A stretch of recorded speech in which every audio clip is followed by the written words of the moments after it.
Hello everyone, welcome back to online study. काफ़ी लोगों का मैसेज आ रहा है कि मेरा बिहार ऐसा मेंस नहीं हुआ। तो चलो एक छोटा सा टेस्ट देख लेते हैं कि आप क्यों नहीं हुआ और आपकी प्रिपरेशन किस हद तक है। इस 50 क्वेश्चंस में से आप 38 क्वेश्चन सही करके दिखाओ। अगर आप 38 सही क्वेश्चंस कर लेते हैं तो उसके बाद हम डिस्कस करेंगे कि आपका रिजल्ट क्यों नहीं होता है मेंस में। ठीक है, तो ये 50 क्वेश्चंस आपको जज करने के लिए 38 क्वेश्चंस आप इसमें से सही करके दिखाओ।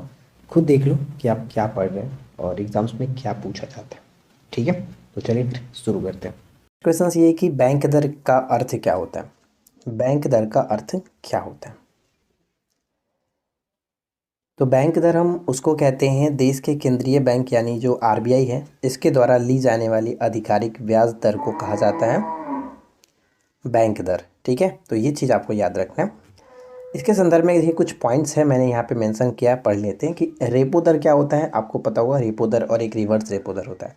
तो रेपो दर वह दर होता है जिस पर भारतीय रिजर्व बैंक सरकारी प्रतिभूतियों के विरुद्ध भारत में वाणिज्य बैंकों या फिर वित्तीय संस्थानों को पैसा उधार देता है। ठीक है, जबकि रिवर्स रेपो दर में इसका उल्टा हो जाता है जब आरबीआई लेता है। राइट, तो वर्तमान में रेपो दर क्या है? अगर हम बात करें 2023 के संदर्भ में कि वर्तमान में रेपो दर कितना है और रिवर्स रेपो दर कितना है, तो रेपो दर 5.90% और रिवर्स रेपो दर 3.35%।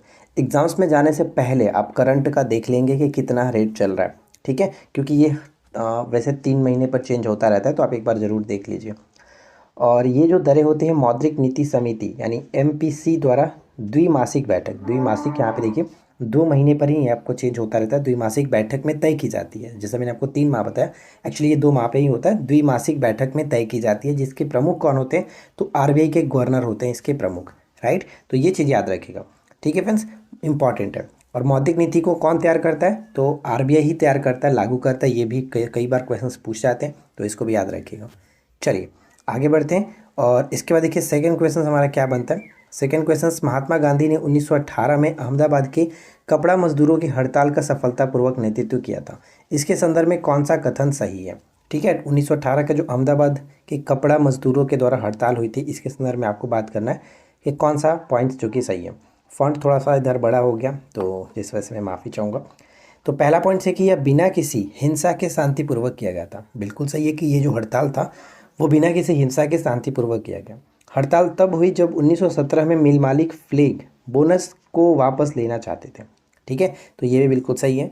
और थर्ड पॉइंट है कि हड़ताल सफल हुई और श्रमिकों को मजदूरी में 35% की बढ़ोतरी भी मिली थी। तो यहाँ पे तीनों के तीनों पॉइंट्स बिल्कुल सही है। 35% ये भी याद रखेंगे। देखिए फ्रेंड्स, मैं आपको छोटा सा इन्फॉर्मेशन देना चाहता हूँ।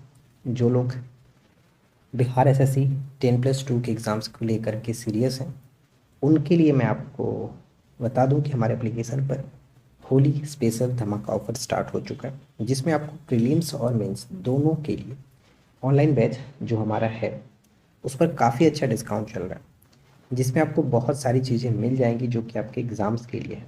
आप यहाँ पे देख सकते हैं जस्ट 149 के साथ ये ऑफ़र प्राइस है। तो आप बिल्कुल भी समय ना गवाते हुए आप जाइए, इस वीडियो के नीचे डिस्क्रिप्शन में लिंक हमारा एप्लीकेशन का है, उसको डाउनलोड करिए, लॉगिन वगैरह करके पेड कोर्स में सेक्शन में जा करके आप इस बैच को फटाफट डाउनलोड ज्वाइन कर लीजिए ताकि आप अच्छे से प्रिपरेशन कर सको। ठीक है, ज़्यादा देर नहीं करना क्योंकि समय बहुत कम है और आपको प्रिपरेशन बहुत ज़्यादा करनी है, क्योंकि 300 से ज़्यादा हमने हैंडराइटिंग नोट्स दिया है। 200 से ज़्यादा इसमें आपको क्लासेस मिल जाएगी, 200 से ज़्यादा घंटे की क्लासेस मिलेगी। तो आपको अच्छे से सभी चीज़ों को देखना है। मैथ्स चैप्टर वाइज उसमें पढ़ाया गया, रिविजन्स आप कर सकते हैं, साथ साथ उसमें आपको रीजनिंग की प्रैक्टिस भी कराए गए और भी बहुत सारे कराए जाएंगे। करंट अफेयर्स 2024 के सेक्शन भी हमने उसमें डाला है, जो कि आपको मिल जाएगा। 23-24 दोनों करंट अफेयर्स मिलेगा। साइंस की अच्छी खासी हमने कलेक्शन उसमें डाल रखी है, तो कहीं से कोई दिक्कत आपको नहीं होने वाला। आप एप्लीकेशन को प्ले स्टोर से भी डाउनलोड कर सकते हैं और ज़्यादा किस जानकारी के लिए आप हमें इस नंबर पर कॉन्टैक्ट कर सकते हैं। ठीक है फ्रेंड्स, तो बिल्कुल देर मत करिए, ऑफर प्राइस में 149 के साथ आप इसको जल्द से जल्द ज्वाइन कर लीजिए। क्वेश्चन नंबर 4 देखिए क्या कह रहा है कि किस शिलालेख में संस्कृत भाषा में विष्णु पूजा के बारे में विवरण मिलता है। किस शिलालेख में संस्कृत भाषा में विष्णु पूजा के बारे में उल्लेख मिलता है? तो यहाँ पे अगर हम देखें कौन सा शिलालेख होगा तो सही आंसर होगा ऑप्शन सी, नागरी शिलालेख। नागरी शिलालेख पूछा जा सकता है कि किस राज्य से संबंधित है, तो नागरी शिलालेख वर्तमान में राजस्थान के उदयपुर संग्रहालय में जो कि संरक्षित है, स्थित है। तो ये ध्यान रखा, नागरी शिलालेख में विष्णु पूजा के बारे में उल्लेख मिलता है। निम्नलिखित में से कौन सी नदी सिंधु नदी की सहायक नदी नहीं है? ध्यान दीजिएगा, नहीं है। सिंधु नदी की सहायक नदी बताइए निम्नलिखित में से कौन सी नहीं है? तो चिनाब, व्यास, रावी, सतलुज, सियोल होता है, एक सियोल होता है। तो ये सभी की सभी जो सिंधु की सहायक नदी, लेकिन गोमती यहाँ पे नहीं आएगा, गोमती, इसलिए हम ऑप्शन ए को टिक करेंगे जो कि सिंधु की सहायक नदी नहीं है। निम्नलिखित में से कौन सा वाणिज्य बैंक का कार्य है? वाणिज्य बैंक का कार्य निम्नलिखित में से बताइए कि कौन सा है? वाणिज्य बैंक का कार्य के अंतर्गत जमा स्वीकार करना, कुछ स्वीकार किए गए डिपॉजिट को कर्जदारों को उधार देता है, अर्थव्यवस्था में पैसा बनाता है। ये सभी के सभी यहाँ पे हम कह सकते हैं वाणिज्य बैंकों का कार्य होता है। अगला है कि किस राजवंश का अंत करके जलालुद्दीन खिलजी ने एक सफल तख्ता पलट किया और खिलजियों को सत्ता में स्थापित किया था? यानी खिलजी वंश की जो स्थापना हुई वो किस वंश को समाप्त करके किया गया था? तो आपको पता है कि दिल्ली सल्तनत पर 5 वंश थे, सबसे पहले गुलाम वंश, उसके बाद खिलजी वंश। गुल खिले तो सांस लो, हम ये याद रखते हैं। तो गुल यानी कि गुलाम वंश के बाद गुल खिले, खिलजी मतलब खिलजी आ गया, खिल मतलब खिलजी। तो गुलाम वंश के पश्चात यहाँ पे खिलजी वंश की स्थापना हुई थी, इसलिए यहाँ पे ऑप्शन ए को टिक करेंगे। ठीक है, आगे देखते हैं। डॉक्टर भीमराव अंबेडकर की 131वीं जयंती के अवसर पर एक नई पुस्तक the boy who rot a constitution, the boy who rot a constitution का विमोचन किसने किया? इस पुस्तक के लेखक कौन है? हाल ही में विमोचन किया गया, तो इस पुस्तक के लेखक कौन है? इस पुस्तक के लेखक हो जाएंगे अकॉर्डिंग टू ऑप्शन, हम टिक करेंगे ऑप्शन ए को, राजेश तलवार। ठीक है, राजेश तलवार बिल्कुल सही आंसर बन जाएगा। अगला है कि केंद्रीय परिषद की नियुक्ति कौन करता है? केंद्रीय मंत्रिपरिषद की जो नियुक्ति होता है वो कौन करता है? केंद्रीय मंत्रिपरिषद की नियुक्ति प्रधानमंत्री की सलाह पर भारत के राष्ट्रपति के द्वारा की जाती है। यहाँ पे डी को टिक करेंगे, भारत के राष्ट्रपति के द्वारा की जाती है। यदि आरबीआई नगद आरक्षित अनुपात को घटा दे तो साख सृजन पर क्या प्रभाव पड़ेगा? यदि आरबीआई नगद आरक्षित अनुपात को घटा दे तो साख सृजन पर क्या प्रभाव पड़ेगा? तो ये बढ़ जाता है। ठीक है, साख सृजन जो कि बढ़ जाता है, इसलिए ऑप्शन सी होगा। देखिए, ये सब जो क्वेश्चंस होता है वो डायरेक्ट आपको इसी तरह से पेपर में देखने को मिलता है, तो बस आप इसको अच्छे से याद रख लीजिए इसी तरह से। इनमें से किस प्रकार की अर्थव्यवस्थाओं में संसाधनों पर निजी अधिकार होते हैं और आर्थिक गतिविधियों का मुख्य उद्देश्य जो होता है वो लाभ अर्जित करना होता है? तो किसका है ये हम कह सकते हैं किसका मुख्य उद्देश्य? तो पूंजीवादी, पूंजीवादी यहाँ पे सही आंसर बनेगा। क्वेश्चन नंबर 12 है कि मंदिर वास्तुकला की विजयनगर शैली की निम्नलिखित में से कौन सी विशेषता नहीं है? कौन सी विशेषता नहीं है? मंदिर वास्तुकला की विजयनगर शैली के संदर्भ में कौन सा विशेषता नहीं है? तो यह शैली अपने नकाशीदार स्तंभों के लिए जानी जाती है जिस पर दौड़ते हुए घोड़े के चित्र अंकित किए गए। घोड़े के चित्र अंकित है, ये बिल्कुल सही है।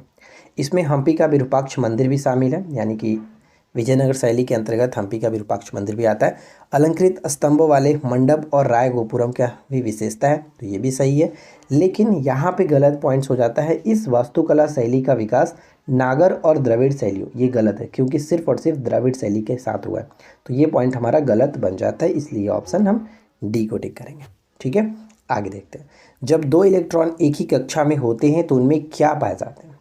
जब दो इलेक्ट्रॉन एक ही कक्षा में होते हैं तो उनमें क्या पाया जाता है? तो उनमें होता है विपरीत चक्रण। विपरीत चक्रण, ये बिल्कुल याद रखना है, विपरीत चक्रण। कुनो पालपुर वन्यजीव अभयारण्य किस प्रदेश में स्थित है? कुनो पालपुर वन्यजीव अभयारण्य जो है वो किस प्रदेश में स्थित है, किस राज्य में स्थित है? तो कुनो पालपुर मध्य प्रदेश के अंतर्गत, याद रखना आपको, मोस्ट इम्पॉर्टेंट है। अगला है कि मूसी और भीमा किसकी सहायक नदी है? मूसी और भीमा जो है वो किसकी सहायक नदियां हैं? तो मूसी और भीमा कृष्णा की सहायक नदी है। कृष्णा की सहायक नदियों के अंतर्गत हम कोयना, तुंगभद्रा, घाटप्रभा, मालप्रभा ये सब भी रखते हैं, लेकिन इसमें सबसे इंपॉर्टेंट आपका हो जाता है तुंगभद्रा हो गया, मूसी, भीमा, ये सभी इंपॉर्टेंट है। अगला है देखिए कि बताइए कि निम्नलिखित में से कौन सा जो नृत्य है बौद्धों द्वारा बुरी आत्माओं को दूर करने के लिए प्रस्तुत किया जाने वाला नृत्य, जो हिमाचल प्रदेश के एक नृत्य का प्रकार है।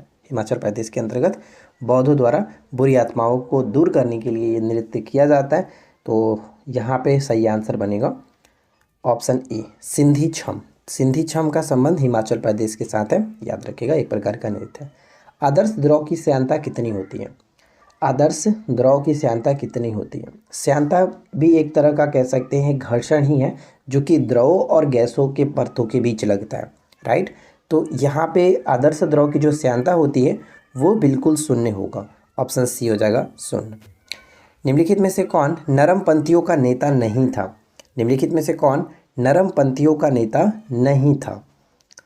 तो अरविंद घोष जो थे वो गरम दल के नेता थे, नरम दल के नेता नहीं थे, इसलिए यहाँ पे हमारा सही आंसर ऑप्शन ए होगा, ठीक है। वह जीव जो अपना भोजन स्वयं तैयार करते हैं उन्हें क्या कहते हैं? जो जीव अपना भोजन स्वयं तैयार करते हैं उन्हें हम लोग किस नाम से जानते हैं? तो स्वपोषी कहा जाता है, ठीक है, स्वपोषी कहते हैं, इसलिए बी होगा स्वपोषी।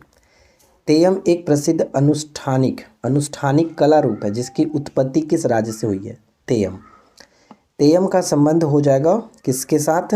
तो केरल के साथ। तेयम केरल के साथ एक अनुष्ठानिक जो कि कला रूप है। आर्थिक सर्वेक्षण 2021-22 के अनुसार किस क्षेत्र ने भारत में सकल घरेलू उत्पाद में सबसे अधिक योगदान दिया? हमेशा से जानते हैं कि सबसे अधिक जो जीडीपी में हिस्सा होता है वो तृतीय क्षेत्र यानी सेवा क्षेत्र का ही होता है, इसलिए यहाँ पे हम बी को टिक करेंगे, बी बिल्कुल सही होगा। यहाँ पे इसके बारे में हम पढ़ सकते हैं कि आर्थिक सर्वेक्षण पहली बार 1950-51 में जारी किया गया था और 1964 तक बजट के साथ प्रस्तुत किया गया। 1964 के बाद आर्थिक सर्वेक्षण को बजट से अलग कर दिया गया था। ये क्वेश्चंस बहुत मोस्ट इंपॉर्टेंट आपका बनेगा कि बजट से आर्थिक सर्वेक्षण को कब अलग किया गया, तो 1964 में किया गया था, याद रखना। वी अनंत नागेश्वरन वर्तमान में मुख्य आर्थिक सलाहकार हैं। निम्नलिखित में से कौन कठोर जल में अधिक मात्रा में मौजूद होते हैं? निम्नलिखित में से कौन कठोर जल में अधिक मात्रा में मौजूद होते हैं? तो यहाँ पे हमारा सही आंसर हो जाएगा ऑप्शन सी, कैल्शियम और मैग्नीशियम। कैल्शियम और मैग्नीशियम बिल्कुल सही आंसर, ऑप्शन सी। अगला देखिए, निम्नलिखित में से कौन सी फसल जो कि खरीफ फसल ऋतु से संबंधित है? खरीफ फसल ऋतु से संबंधित होगा। अकॉर्डिंग टू ऑप्शन में देखेंगे तो गेहूँ जो आता है, सरसों, गेहूँ, सरसों, चना, ये सभी रबी फसल के अंतर्गत आता है। कपास यहाँ पे करेक्ट होगा, ऑप्शन डी, कपास बिल्कुल सही आंसर होगा। और जूजू, आप नदी याद रखिए, जूजू नदी यानी कि जो खरीफ फसल है वो जून जुलाई में बोई जाती है, नवंबर दिसंबर में काटी जाती है, ठीक है। आगे देखते हैं, पल्लवों की राजधानी क्या थी? पल्लवों की राजधानी क्या थी? देखिए, पल्लव की बात करते हैं तो पल्लव वंश की जो स्थापना है श्री विष्णु ने किया था और इसके प्रथम जो यानी संस्थापक तो श्री विष्णु हो गए। अंतिम शासक अपराजित वर्मन था और पल्लवों की जो राजधानी थी वो कांचीपुरम हुआ करता था, इसलिए सी हो जाएगा कांचीपुरम। निम्नलिखित में से बंगाल के गठन में किसकी महत्वपूर्ण भूमिका थी? बंगाल के गठन में किसकी महत्वपूर्ण भूमिका थी? वीडियो अगर आपको अच्छा लग रहा है, क्वेश्चंस पसंद आ रहे हैं तो प्लीज़ वीडियो को ज़्यादा से ज़्यादा लाइक करिए, अपने फ्रेंड के साथ शेयर करिए और चैनल पे आप पहली बार आए हैं तो सब्सक्राइब करके नोटिफिकेशन बेल आइकन को ऑल पे सेट कर लीजिए। देखिए, किसकी महत्वपूर्ण भूमिका थी? तो ऑप्शन बी होगा मुर्शीद कुली खां। मुर्शीद कुली खां यहाँ पे बिल्कुल सही आंसर बनेगा। किसी देश के भुगतान संतुलन में सम्मिलित है? किसी देश के भुगतान संतुलन में सम्मिलित है, बताइए क्या सम्मिलित है? किसी देश के भुगतान संतुलन में सम्मिलित हो जाता है वस्तुओं और सेवाओं का व्यापार के साथ साथ पूंजी प्राप्तियों और भुगतान। तो यहाँ पे ऑप्शन हम डी पे जाएंगे, 1 और 2 दोनों सही है। वस्तुओं और सेवाओं का व्यापार के साथ साथ पूंजी प्राप्ति और भुगतान। अगला है कि अगस्त 2022 को किस राज्य में 11,000 से अधिक पंचायतों में राजीव गांधी ग्रामीण ओलंपिक खेल शुरू हुए हैं? तो ये शुरू कहाँ पर हुआ है? 11,000 से अधिक पंचायतों में राजीव गांधी ग्रामीण ओलंपिक खेल शुरुआत हुआ है राजस्थान के अंतर्गत, राजस्थान, ऑप्शन सी।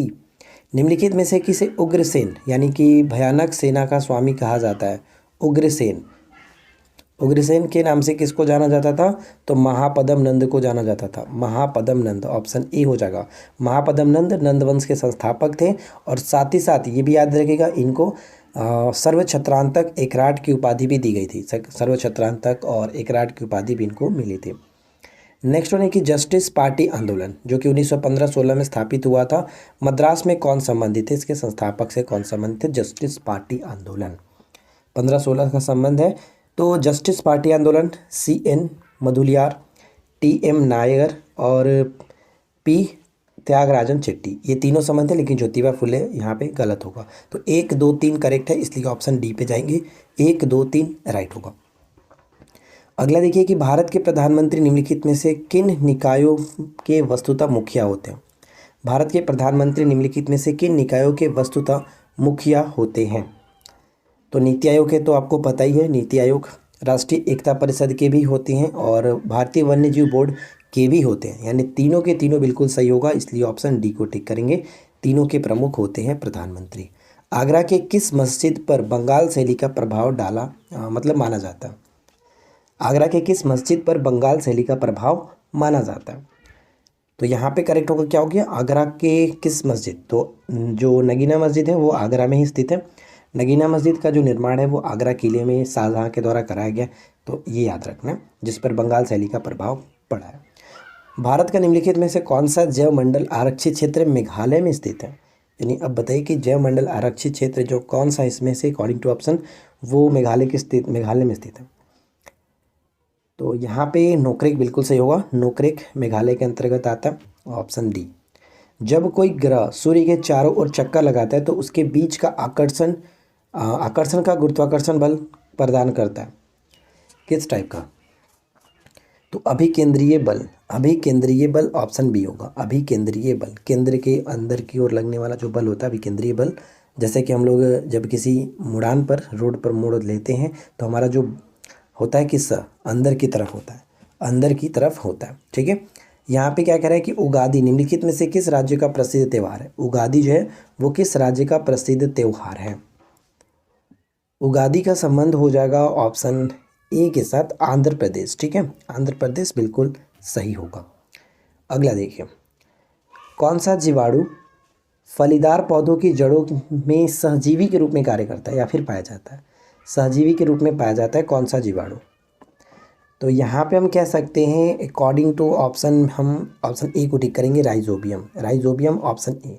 और ये क्वेश्चंस इतना इंपॉर्टेंट है, हमेशा रिपीट होता रहता है अलग अलग एग्जाम्स में, तो इसको याद रखिएगा।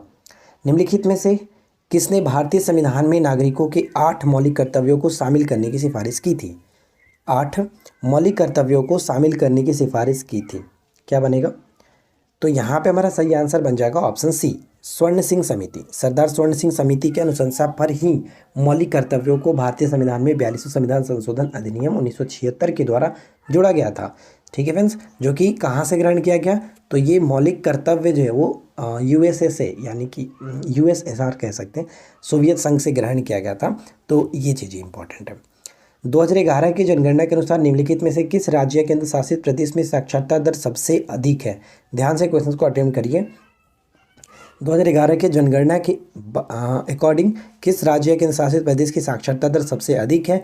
तो अगर हम राज्य के रूप में देखते हैं तो मिजोरम करेक्ट होता, लेकिन यहाँ पे केंद्र शासित प्रदेश में पूछा है तो लक्षद्वीप होगा, क्योंकि मिजोरम का हो जाता है 91.3%, ठीक है, 91.3%, जबकि लक्षद्वीप की बात करें तो हो जाता है 91.8%, लगभग आपका 92% के आसपास। तो यहाँ पे हम देख सकते हैं ऑप्शन बी जो कि बिल्कुल सेटिस्फाई कर रहा है, इसलिए बी को टिक करेंगे। अगला है कि निम्नलिखित में से कौन खिलाफत आंदोलन के प्रमुख नेता थे। खिलाफत आंदोलन के प्रमुख नेता कौन थे। खिलाफत आंदोलन के प्रमुख नेता के रूप में मौलाना मोहम्मद अली और शौकत अली, ऑप्शन ई हो जाएगा। मौलाना मोहम्मद अली और शौकत अली खिलाफत आंदोलन के प्रमुख नेता थे। देखिए अगला है कि हिंद महासागर में 2 बार प्रत्येक 6 माह पश्चात धाराओं के दिशा में मौसमी परिवर्तन किसके कारण होता है। किसके कारण होता है।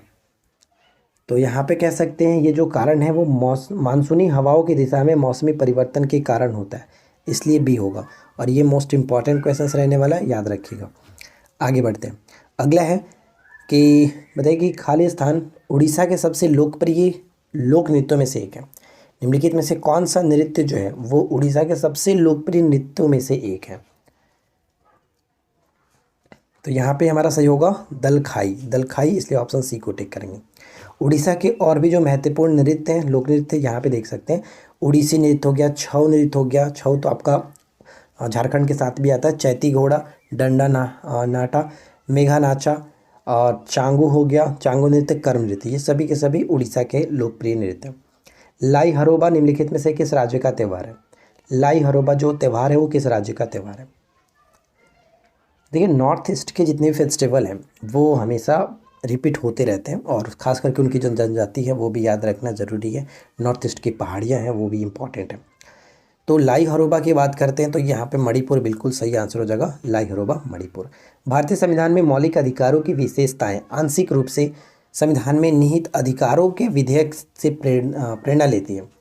तो यहाँ पे मौलिक अधिकारों की विशेषता की बात की जा रही है। तो मौलिक अधिकार हमारे संविधान में कहाँ से ग्रहण किया गया? तो आप सभी को पता है कि USA के संविधान से, यानी कि संयुक्त राज्य अमेरिका से ये ग्रहण किया गया, ठीक है, जिसको भारतीय संविधान का मैग्ना कार्टा के रूप में भी इसको जाना जाता है। भाग 3 के अंतर्गत 12 से 35 तक इसका वर्णन किया गया, ठीक है। अगला है, निम्नलिखित में से किस संगठन ने वैश्विक लैंगिक अंतराल सूचकांक 2022 जारी किया है? यानी हमेशा यही जारी करता है, वैश्विक जो लैंगिक सूचकांक होता है ये जारी किया जाता है किसके द्वारा? तो विश्व आर्थिक मंच के द्वारा जारी किया जाता है। विश्व आर्थिक मंच के द्वारा प्रत्येक वर्ष जारी किया जाता है। तो इसके संदर्भ में यहाँ पे कुछ पॉइंट्स है, जैसे कि वैश्विक लैंगिक अंतराल सूचकांक 2022 के भारत 146 देशों में से 135वें स्थान पर रहा था। विश्व आर्थिक मंच WEF एक अंतर्राष्ट्रीय संगठन है जो कि वैश्विक अर्थव्यवस्था को प्रभावित करने वाले महत्वपूर्ण मुद्दों पर चर्चा करने के लिए प्रत्येक वर्ष व्यक्तियों, राजनीतिक और व्यापारिक नेताओं को एक साथ लाता है, जिसकी स्थापना यानी WEF की स्थापना 1971, जिसका मुख्यालय स्विट्जरलैंड, और वर्तमान में कार्यकारी अध्यक्ष जो है वो क्लाउस स्वाब है। मानव फेफड़ों का कौन सा भाग गैसों के विनिमय के लिए पृष्ठ प्रदान करता है? गैसों के विनिमय के लिए पृष्ठ प्रदान करता है वो कौन सा भाग है? तो यहाँ पे बात फेफड़े की जा रही है, तो फेफड़ा के संदर्भ में हम लोग किसको जाएंगे? एलियोवेलिगो, ठीक है, एलियोयोली पे हम टिक करेंगे। ऑप्शन हमारा डी बिल्कुल सही होगा। ऑक्सीकरण अभिक्रिया जो कि गर्मी और प्रकाश दोनों पैदा करता है। तो ऑक्सीकरण अभिक्रिया निम्नलिखित में से कौन सी है जो कि गर्मी और प्रकाश दोनों पैदा करता है? तो दहन जो अभिक्रिया है, दहन, इसमें क्या होगा कि गर्मी भी होगा और प्रकाश भी होगा, इसलिए यहाँ पे बी को टिक करेंगे, ठीक है, बी करेक्ट है। यंग बंगाल आंदोलन की स्थापना कलकत्ता में किसके द्वारा की गई थी? यंग बंगाल आंदोलन की स्थापना कलकत्ता में किसके द्वारा की गई थी? ये भी क्वेश्चन बहुत बार रिपीट होता है। तो हेनरी विवियन डेरोजियो के द्वारा, हेनरी विवियन डेरोजियो यहाँ पे करेक्ट होगा। अगला प्रश्न है कि सूर्य से बढ़ती दूरी के अनुसार ग्रहों का निम्नलिखित में से कौन सा क्रम सही है? तो ध्यान दीजिए कि सूर्य से बढ़ती दूरी के अनुसार ग्रहों का निम्नलिखित में से कौन सा क्रम सही है? तो सबसे पहले तो सूर्य के सबसे नज़दीक का ग्रह बुध हो गया, उसके बाद शुक्र, पृथ्वी और मंगल, यानी सही आंसर हमारा ऑप्शन ए ही बिल्कुल सही है। अगला है कि अंग्रेजों एवं गोरखा के बीच सुगौली की जो संधि हुई थी, जिससे आंग्ल नेपाल युद्ध का समापन हुआ, तो बताइए कि ये कब हुआ था? सुगौली की संधि कब हुई थी? लॉर्ड हेस्टिंग्स के समय में हुआ था, जिनका कार्यकाल 1813 से 1823 तक था। तो यहाँ पे 16 बिल्कुल से होगा, 1816 में सुगौली की संधि हुई थी, हस्ताक्षर हुआ था। रबी फसल के संदर्भ में निम्नलिखित कथनों पर विचार करिए। रबी फसल के संदर्भ में निम्नलिखित कथनों पर विचार करिए। तो यहाँ पे देखिए 3 पॉइंट्स है, तीनों को अच्छे से पढ़िए और उसके बाद बताइए कि कौन सा कथन सही है। तो चलिए हम एक एक करके पढ़ लेते हैं। इस फसल की बुआई अक्टूबर-नवंबर महीने में की जाती है। देखिए याद रखने के लिए छोटा सा एक तरीका मैं आपको पहले ही बता चुका हूँ, ONMA, ओनमा याद रखिए, ओनमा जो भी कह सकते हैं। ON का मतलब हो गया स्टार्टिंग के जो 2 लेटर आप देख रहे हैं वो आपका हो जाता है बुआई और दूसरा हो जाता है कटाई। तो ON का मतलब अक्टूबर नवंबर में इसकी बुआई की जाती है और मार्च अप्रैल में इसकी कटाई की जाती है। तो मार्च अप्रैल ये भी सही है। और इसके अंतर्गत सरसों, चना, जौ, गेहूं इत्यादि फसल आते हैं। तो तीनों के तीनों पॉइंट्स बिल्कुल सही है, इसलिए डी को टिक करके आगे बढ़ सकते हैं, कोई दिक्कत नहीं है। चलिए अगला है कि टिपानी किस राज्य का लोक नृत्य है? तो आई होप कि फ्रेंड्स आप लोगों ने वीडियो को लाइक कर दिया होगा, चैनल पे पहली बार आए होंगे तो आपने सब्सक्राइब भी कर लिया होगा, क्योंकि इस तरह के मज़ेदार कंटेंट आपको मिलेंगे तो भाई जाहिर सी बात है कि आप सब्सक्राइब तो करेंगे ही करेंगे। तो ज़रूर करके रखिए और नोटिफिकेशन बेल आइकन को ऑल पे सेट करिए ताकि आपको सारी वीडियो की नोटिफिकेशन मिलती रहे, ठीक है। तो टिपानी की बात करते हैं तो टिपानी ये इसका संबंध हो जाता है गुजरात के साथ। गुजरात ऑप्शन सी बिल्कुल सही आंसर होगा। तो उम्मीद है कि वीडियो आप लोगों के लिए हेल्पफुल रही होगी। तो बस आज की इस वीडियो में इतना ही फ्रेंड्स, मिलते हैं नेक्स्ट क्लास में। Thanks for watching, keep watching, keep learning, have a good day.